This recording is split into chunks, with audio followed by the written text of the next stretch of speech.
the Strategy Mob Podcast. Tune in for everything you need to know to stay in the know regarding the automotive industry. Here's your host, Jason Harris. Hey, what's going on, Podcast Nation? This is Jason Harris here, and thank you for joining me another episode of Strategy Mob. Today, I have two amazing marketing geniuses with me today. Thanks, guys, for taking the time to jam with me. I have Mr. Dane Saville and the one and only Paul J. Daly. Hey, guys, for everybody out there that's watching, listening right now, and kind of don't know those amazing origin stories you guys have, if we can start off with a couple origin stories, that'd be really cool. Dane, how did you get into this industry we call the automotive industry? Mine was actually a lot more indirect and meandering. I don't know how I actually landed in this industry. High school English teacher, Department of Defense communications specialist, advertising executive. Then I got into 33 store group in Raleigh, North Carolina. Worked in their marketing department with our CEO, Dave Sponicky, who's the CEO of Reunion Marketing. He was our marketing director.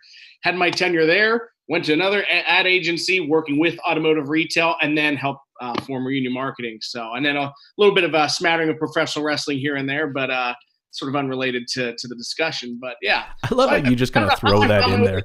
Like, oh, by the way, just for anybody that's listening, I did this. I was a school teacher and I did some professional wrestling. Like, that's very nonchalant. Thanks for doing that. Didn't know. So you did the professional wrestling. Then how do you get into automotive? What was that? So that was with that transition when I got out of the DOD, was with that 33 store group in Raleigh, North Carolina. So 5 of the 7 co-owners of Reunion Marketing, we all worked together at that 33 store group. I had about between varying degrees of 5 to 10 years working together at that group before some of us parted ways and then reunited again for Reunion Marketing. And that's sort of where that name comes from. So you got bit by the bug. Now you're in it. Now I'm in it. That's how the industry works, man. It's straight up mafia. You get sucked in and you're stuck. Just when I thought it was something cool. Right? Paul, you got sucked into this. Let's talk a little bit about your origin story, man. How did you get into the automotive industry? Yeah, sure. So thanks for having me, first of all. When I got out of I moved to Syracuse, upstate New York, born and bred in Philadelphia, Pennsylvania, best city in the country, or maybe the world. And so I ended up going into a dealership because I needed a job. I'd never been in a dealership my entire life. My family always bought, $200 Volkswagens off the side of the road. Somebody who went to my church was actually a dealer principal of a small Chevy dealer. And I walked in there and he gave me a job as a service advisor. And I said, I don't know anything about cars. And he said, I need people that know about people. I have technicians that know about cars. So that was my first stint in the dealership. I had no idea how it worked. And so I learned and did a very long stint in the service department, probably 4 months before I saw somebody pushing dents out of a used car. And I said, well, that looks interesting. And I wanted to start my own business. I honestly don't even know why that got into me, but I wanted more flexibility and I wanted actually something I could use to serve the church and not take a paycheck. So I had a friend who was repairing wheels in Maryland, and I went and saw what he was doing. I said, I think I can do that. And the dealer principal said, you know what? I think you'll do a great job at that. He got me a $400 van off the wholesale line, a Chevy Astro, and I just started making mistakes. So from 2003 until 2018, I built an automotive reconditioning company that serviced about 150 dealers and dealer groups across the Northeast. Meanwhile, I started learning about the industry so that I can help dealers with their overarching problems. The reconditioning company was acquired in 2018, and the creative agency I had been incubating within that company then became my main gig. And ever since then, I just like hanging around dealers. The car industry, I think it's one of the best industries in the world, and it's full of some of the very, very best people in the world. It's the very best people and the most interesting people in the world, right? Like, I mean, seriously, you go to these conferences, like, I consider us to be the island of misfit toys. Yep. Like, there's a little bit of everything. Right. Hey guys, I want to kick off our conversation today of just kind of asking you, during everything that's going on, let's kind of create a kind of a baseline of what a current norm, looks like for you guys from being a marketing agency. And then I'd like to kind of progress the conversation into kind of how you guys see the new norm is going to develop and how that's going to change the way that we market and assist dealerships in their marketing efforts. Dane, I'm going to start with you, man. What's the current norm for you? Yeah, it's really, it actually directly aligns with you. We were just talking about a few minutes ago. You talked about process first, and that really is. It's about considering the safety measures being taken to, we always talk about in digital marketing with reunion marketing. We always talk about be found where demand exists, align your content with consumer intent. You got to align your content with consumer needs and consumer concerns as well. And I think that's a lesson to be taken away from as well. Is that the big messaging that we're putting out there is, do you have at-home test drives? To what degree do you do digital retailing? What are the safety measures that your technicians are taking, your salespeople are taking? What processes do you have in the dealership to help ensure that your consumers are taken care of and their well-being being a first priority? That's awesome. And I think for a lot of us, that is the case, right? It's like, how do we tell that creative story? And then also, I find, and I'm kind of curious if you guys are running into this too, is also, I've been doing a lot more consulting with dealerships and trying to figure out, exactly how they communicate this process. As an industry, we're not well known for overly communicating. We focus on a singular message of big discounts and huge savings, and come on in and you'll find out what my sales process is. So Paul, for yourself, what does the current norm look like for you? The current norm really just looks like constant, breakfast cereal of change. Every day, it's funny, even making any content or putting out content or making decisions at dealerships for what we're going to make and release, the time frame in which you have to make and release is sped up exponentially. 3 weeks ago, you can make a really heartfelt "we're in this together" video and people will be like, oh, that's really nice. 2 weeks ago, you could make a heartfelt "we're in this together" video and people will be like, okay. If you make one and release it this week, everyone's going to be like, yeah, right, we are next. So I think that staying in front of that is really what we've been trying to do every day. Just what is the situation now, and we have to make content and messaging for now, and now it used to mean this year, this quarter, maybe seasonally, but now it's this week. And so that really is kind of been our approach and our just recalibration internally. That's just hey, every process that we had to make something and concept it and storyboard it and write it and vet it, edit it, release it and all that stuff. We have to throw that process, unfortunately, or maybe fortunately, I don't know. We have to reinvent it completely and be ready to just fire for what you were just saying, Dane. What are the needs and concerns of the consumer? Now, I have a question for you guys real quick, because I find it, for me right now, at least up here where I'm at in Canada, close to Toronto, it's kind of a 50-50 split between dealerships that have just full-fledged shut down any marketing efforts of any kind, and then then others that are just running, let's say, really minimal, marketing efforts, and almost like they have no expectation. I feel like dealerships right now are okay, yeah, I'll run a little bit of this. And they seem so, I don't know, deflated. There's just nothing there. They just don't seem like there's a lot of opportunity. And it's okay, well, I guess I should put something out there. How is it for you guys where you are right now? Are dealerships actively in market with messaging, or are they sticking their heads in the sand? Dane, I'll start with you. For the most part, they're sticking to it. We're doing what we can financially to help dealers out. I sort of, being the face of Reunion, I kind of insulate myself from the financials, so I can't speak to exactly everything that we're doing, and I never want to be involved in that. But I know we're doing what we can for dealers. But fortunately, the vast majority have understood that what we offer with SEO, social media, that's a long-term game. You just don't turn on and off SEO. You can technically turn on and off your paid search, but then you lose ground. You think about your third-party sites are not just completely abandoning their paid search efforts. You're still seeing Auto Trader and Car Gurus showing up in those positions. So by and large, dealers, though, wanting to understand how to best allocate their investment, even during times of cutting it, by and large, they have continued to invest in that with that, what I feel like we've done a good job of communicating the why behind the strategy and the tactics, and then the why behind continuing to implement them. That's cool. Paul, for yourself, how is it with, the clients you're working with right now? Are they still pretty active? Have they kind of stepped back and just kind of paused efforts? What does that look like for you? Yeah, we've had a really wide range of responses. Some clients, every client has absolutely decimated their traditional spend. Any traditional spend that was left or there, that got brought to zero or very much near zero almost immediately, on all fronts. Now, as far as the level at which people are leaning in on their digital spend really varies. We've gone everywhere from, 75% cuts to an increase. So it's, we've actually signed several new clients during the course of the pandemic because, as you know, like our agency takes a brand first approach where we try to preach brand, build brand first before we release content.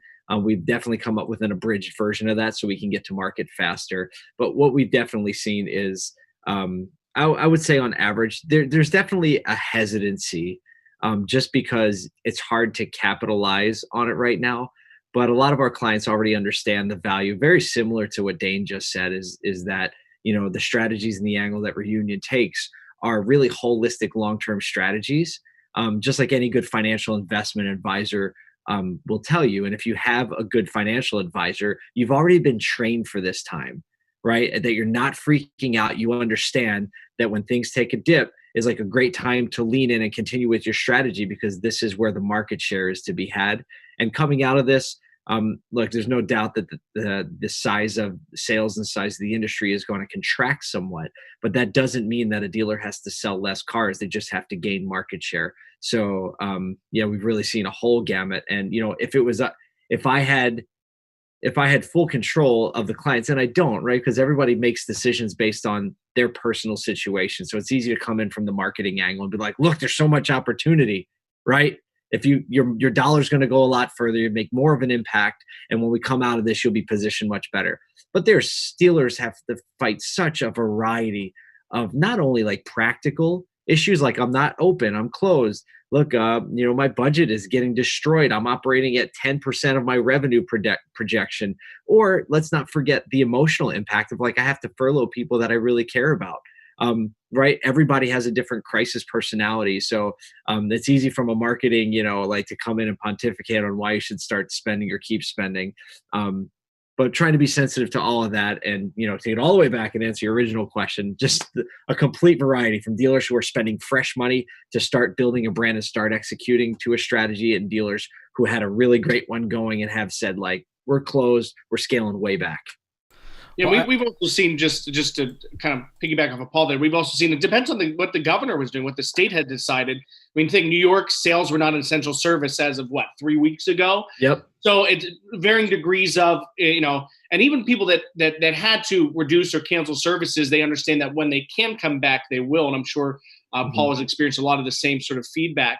Mm-hmm. So it also, that variance of, what does the state government, what have they deemed as essential services, and sort of what other parameters or restrictions were placed upon them. So for sure, definitely a very Pennsylvania just opened for sales and essential service just a couple days ago. Yeah, and right today is yeah.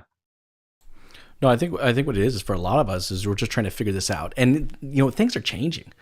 I mean, things are changing daily in some cases, depending on where you live, but I think for a lot of the dealerships out there that may be listening or watching to this right now, and, they agree with us that they do need to be in market. Like they agree that we shouldn't be totally silent, that there is an opportunity both for the maybe small percentage of in-market shoppers that do exist right now, but also the opportunity, to your point, Paul, building brand and coming out of this into a place that's way better off than when we started. I think a lot of dealerships out there are going, well, like, what do I put out there? Like what message? Like, how should I communicate this? And, at what frequency and what cost? So maybe let's do this. I'll start with you, Dane. All right. For a dealership out there, that's in that boat, they're 30-40% down in revenue, but they're still doing stuff. Like, they are still selling cars. They are still servicing cars.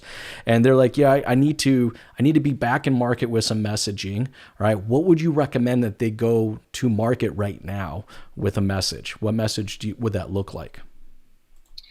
I mean, the message is be, we're still in business. We're still here. I mean, I think a lot of people are uncertain in terms of even, really, I mean, if you think about it, even whenever the governor gives a message, that none of it really truly receives the message, right?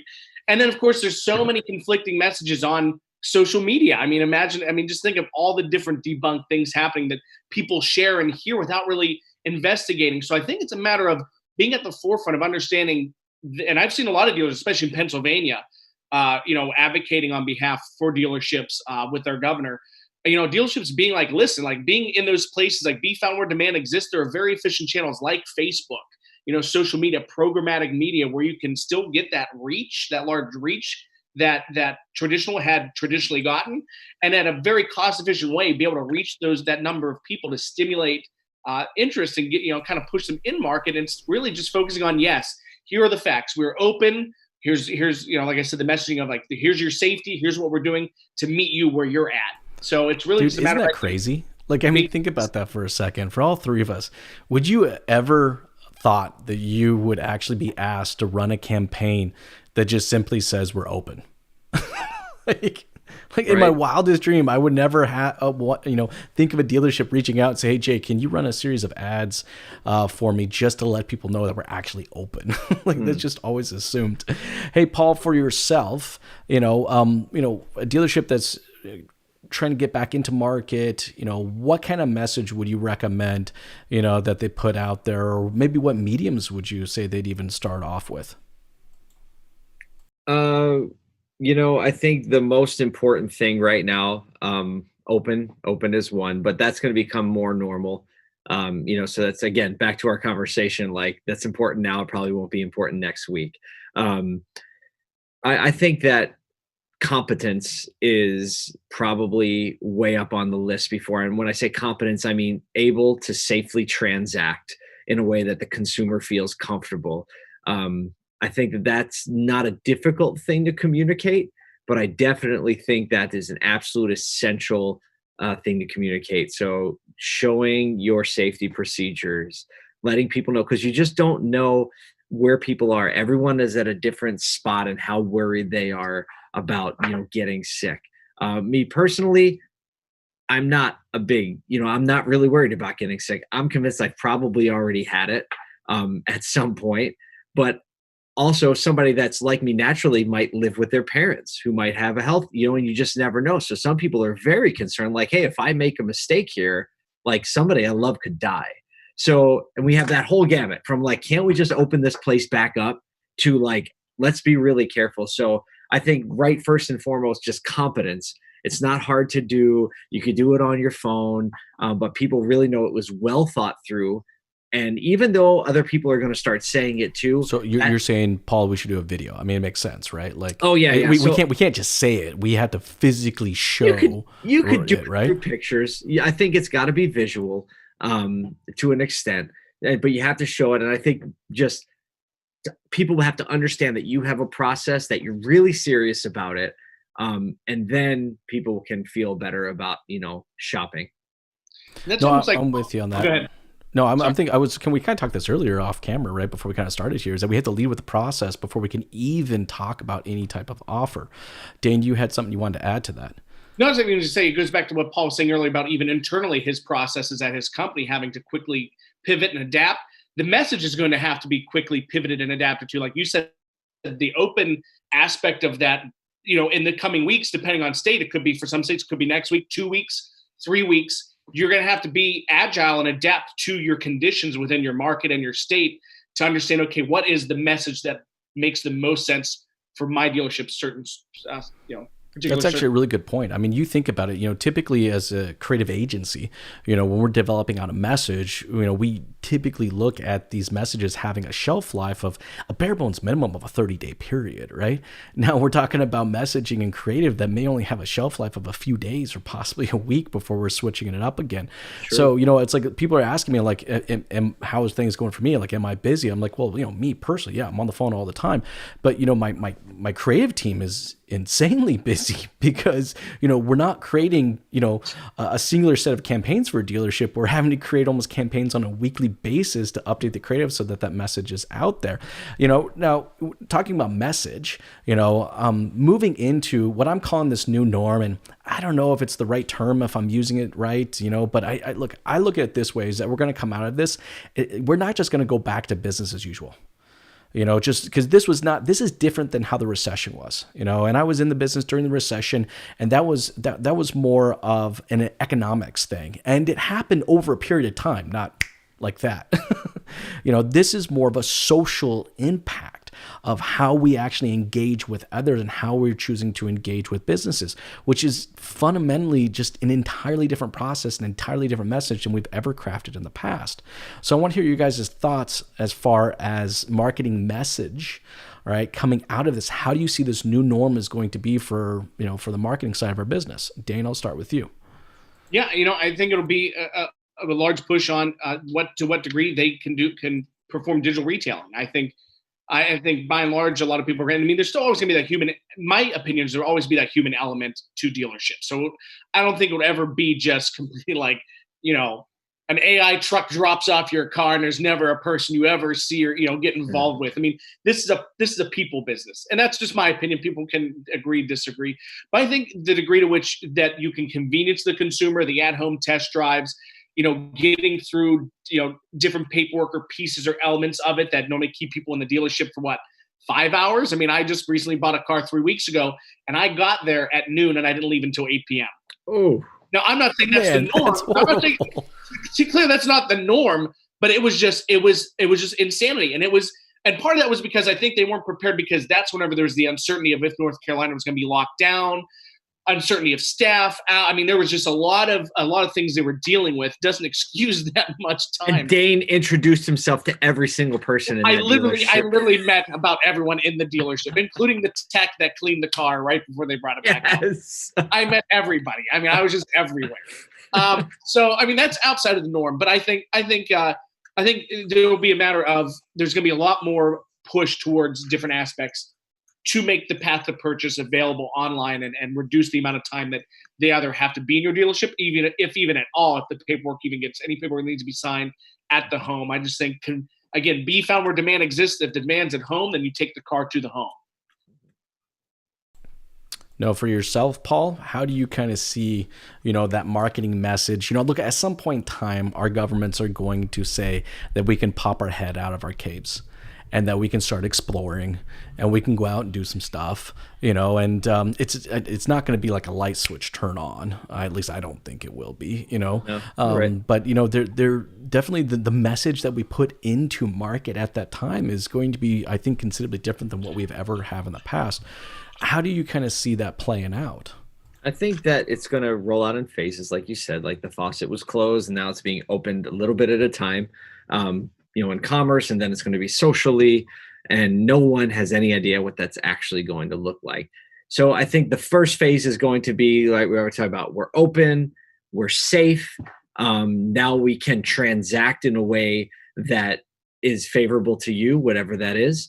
And obviously digital retailing and following the path of purchase, the more you can do online reduces the friction in that, when being together is a major, exaggerated point of friction right now.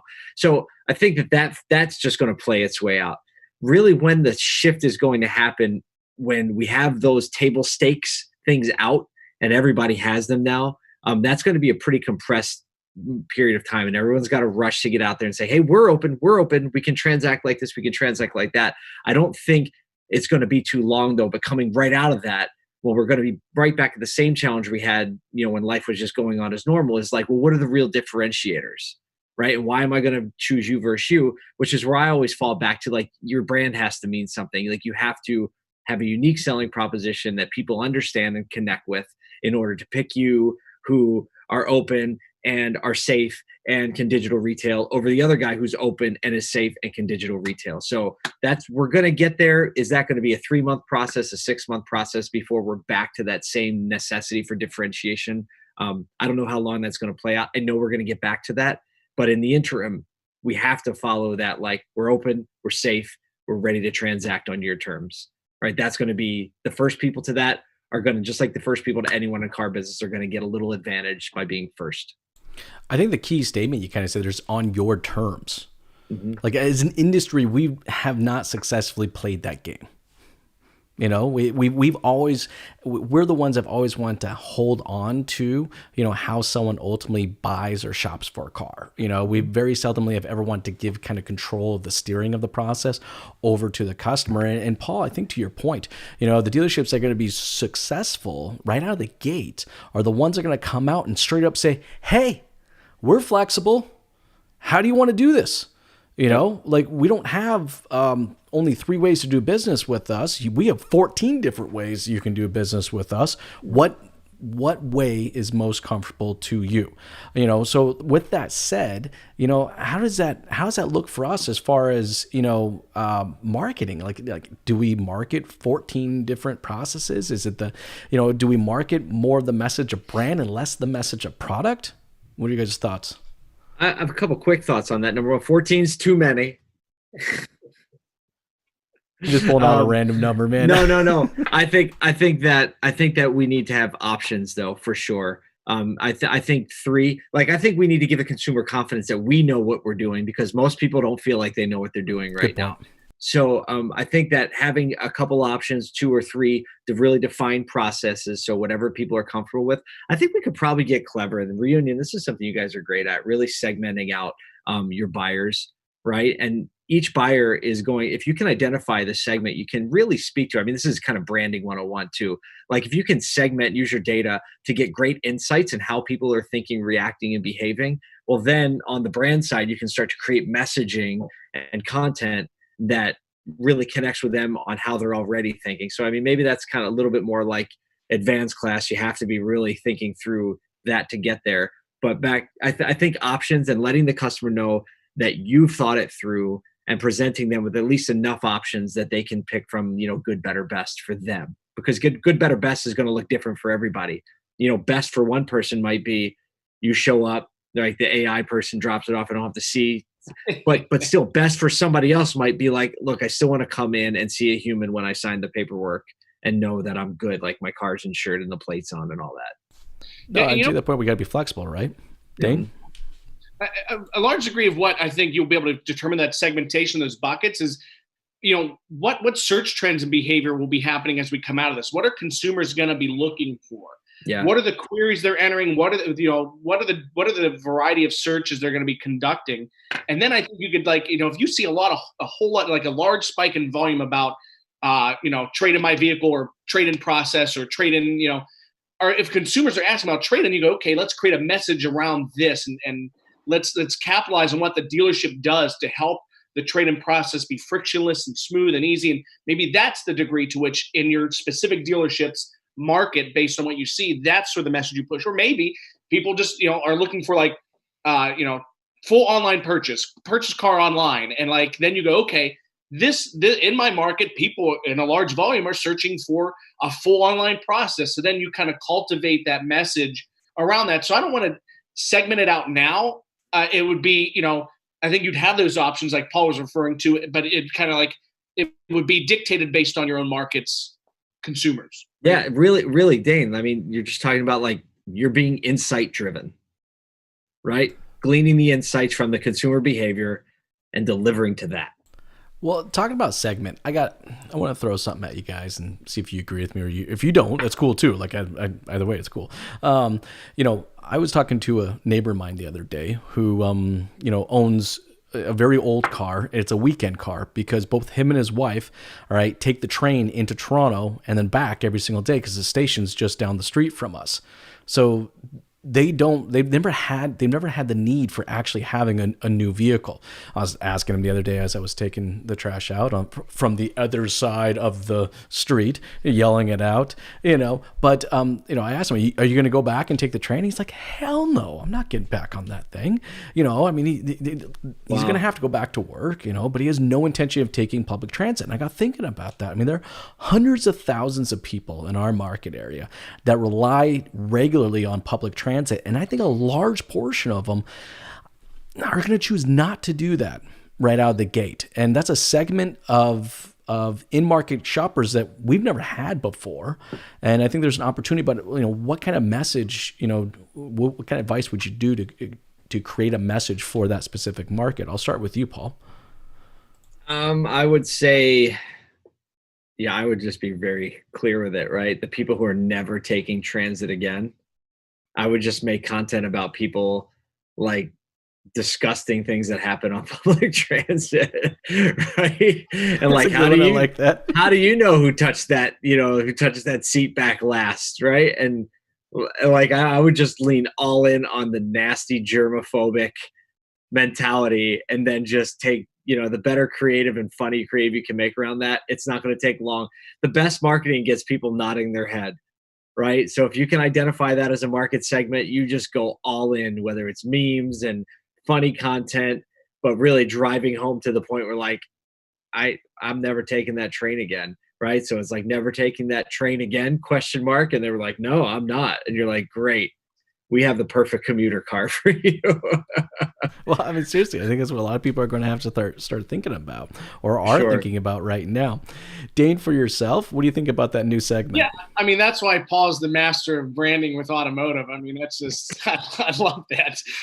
What I would do is, I would, with these buyers and Jason, I can't remember the article who wrote it, but there was a major publication that came out with the resurgence of the sedan, like family vehicles. And I think that speaks to your point. You think like the smaller one, like the Sentra and the Corolla and Civic and stuff like that? Brian Benstock has really started talking about this. He talked about it a few weeks ago, and I think somebody took that thought and ran with it. He said it a few weeks ago in the Automotive State of the Union. He mentioned that, and then I think somebody kind of like poured a little gas on that. Took the ball and ran with it. Yeah, but that makes sense. I mean, and I think the secondary thing I rely on is reminding people of the value of that vehicle. I mean, people that haven't bought a new vehicle in years might not have been paying attention to the innovations and the things that are happening with vehicles. And I think focusing on new safety features, advanced safety features, active safety features, for SUV buyers or for gas mileage for sedans and coupes. I think there are different selling props that to the average consumer might be like, but to somebody who hasn't bought a car in 12, 13 years, some of these innovations are remarkable because I mean, like I was referring to buying that car just 3 weeks ago. The car my fiance and I were driving was a 2007 RAV4 that you couldn't even have a remote lock. Of course, it was. To her, the idea that you could remote start your vehicle was like, to me, it was nothing. I'm like, of course you have that. She was like, I can start my car with the remote. I was like, with the fob, I was like, yes, you can. But that's because, I mean, she's had a 2007 RAV4 since 2007 and nothing. Yeah. No, seriously, man. I think there's a lot of people out there that are going to be in that exact same boat. Hey, guys, I know we're getting towards the tail end of our conversation today, and I know from a marketing perspective and a branding perspective, we could probably go at this all day long. But, before we kind of end our conversation, I get to ask one of my favorite questions. And I can see Dane's eyes opening up because he knows what's coming. And I think I can Photoshop a wrestling costume on him. I think I'm going to try to do that. Nacho Libre. Yes. Luchador. All the way. Luchador. That's exactly what it should be. Hey, Dane, I get to ask you my favorite question of the day. What is pissing Dane Saville off? As a person, politics invading LinkedIn. I go to LinkedIn to not have to see politics. Leave that shit on Facebook. Like, please, for the love of God. That's what's pissing Dane Saville off. That's a good one, actually. That's really good. All right, Mr. Paul J. Daly. I don't know. I What's haven't seen pissing a lot you of off, man? political stuff, so I don't know. Maybe it's just Dane's search intent is what's like driving his LinkedIn algorithm. The algorithm's driving people to Yeah, piss me off. yeah. We're like, you know what? I This know guy how we Rob. can get him. Let's really fire him up. Jason, that's probably the hardest question anybody could ever ask me because you told me you're going to ask me this, and I'm trying to think of something right now. I literally can't tell you one thing that I'm pissed off about. I had an immediate answer, and Paul has no answer. Come Making on. me I know look that's bad. exactly what I expected. Dane's pissed off something like this again. to happen. Dane's like, Paul I'm not pissed- I'm having pissed off now. anything. Paul J. Daly not being pissed off. Oh, Yeah, there we go. Paul J. Daly is pissed off that Dane can so easily get pissed off. yeah. No, but that doesn't piss me off either. All right, fine. For the whole world to know, nothing pisses Paul J. Daly off. That's not true. Just nothing right now. My inner dialogue is a lot different than my external dialogue. Fair enough. Fair enough. Hey guys, for everybody out there that's watching and listening right now and would love to connect with you two fine gentlemen, all right, what is the best way to do so? Dane, I'll start with you. Of course, on LinkedIn, just don't bring the politics to that. No, but LinkedIn, Reunion Marketing, like Reunite, reunionmarketing.com. Dane, D-A-N-E, at reunionmarketing.com is my email. So reach out through any of those mediums. Awesome. Hey, Paul, for yourself, what is the best way to connect with you, sir? I would just say go to my website. It's pauljdaly, DALY.com, pauljdaly.com. That has linked to all my social profiles. And I put out a weekly podcast called Clarity Compressed on Spotify, iTunes, wherever. And that's kind of my best effort every week, the Clarity Compressed podcast. It's a great podcast. Everyone listening, it's actually a mandate. If you listen to me, you have to go subscribe to that. Thank you. Hey guys, thank you so much for taking the time to jam with me today. This has been a lot of fun. Thank you, Jason. You guys have a good one. I'll see you. Gonna go find something to get pissed off about. Good, go do that. I got to go cool off now.